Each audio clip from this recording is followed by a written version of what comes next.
देखो बच्चों, आज हम फिर से उत्प्लावक बल यानी उत्प्लावकता के बारे में एक छोटी सी एक्टिविटी करेंगे। कल भी हमने एक एक्टिविटी करी, उसमें हमने ये देखा कि उत्प्लावक बल जो है वो कोई भी तरल पदार्थ जैसे कि हमारे पास पानी या गैसें सभी उत्प्लावक बल लगाती हैं। ठीक है, हमने कल की एक्टिविटी करी, लेकिन आज हम जो एक्टिविटी कर रहे हैं उसमें हमारे पास एक स्प्रिंग बैलेंस है।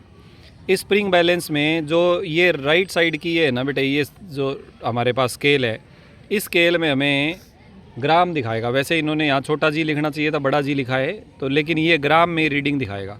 और ये जो लेफ़्ट साइड है, ये जो स्केल, ये हमें बल की रीडिंग दिखाएगा न्यूटन में। ठीक है, अब हम इसके हुक के साथ अलग अलग मास लटकाएंगे। जैसे मान लीजिए हमने एक ये मास लटकाया, ये मास लटकाया। वैसे तो ये 200 ग्राम का है, लेकिन ये थोड़ा सा इसमें स्प्रिंग हल्का फुल्का ख़राब हो जाता है, उसकी वजह से इसकी जो रीडिंग है बेटे वो 200 ग्राम से कुछ कम आ रही है।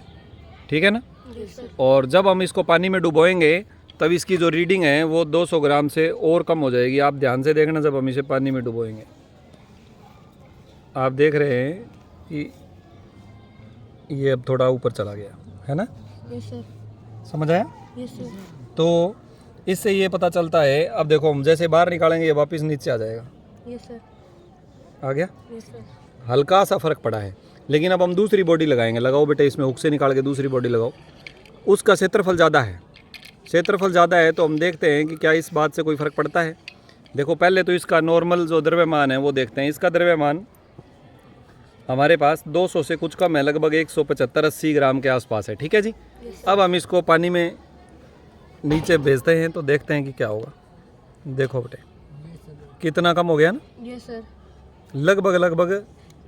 अब क्योंकि ये फ्लोट कर रहा है यस सर। तो हम इसे लटके रहने जी की सिचुएशन में रखें। देखो बहुत कम हो गया। Yes sir. इसका मतलब है कि उत्प्लावक बल इस पर ज़्यादा लग रहा है। बोलो बेटे, बात समझ आई कि नहीं आई? अच्छा, अगर हम इसको इसके ऊपर रख देंगे बेटे, हुक से उतार के इस बॉडी को इसके अंदर पानी में सीधा ही रखो, ज़रा रख दो।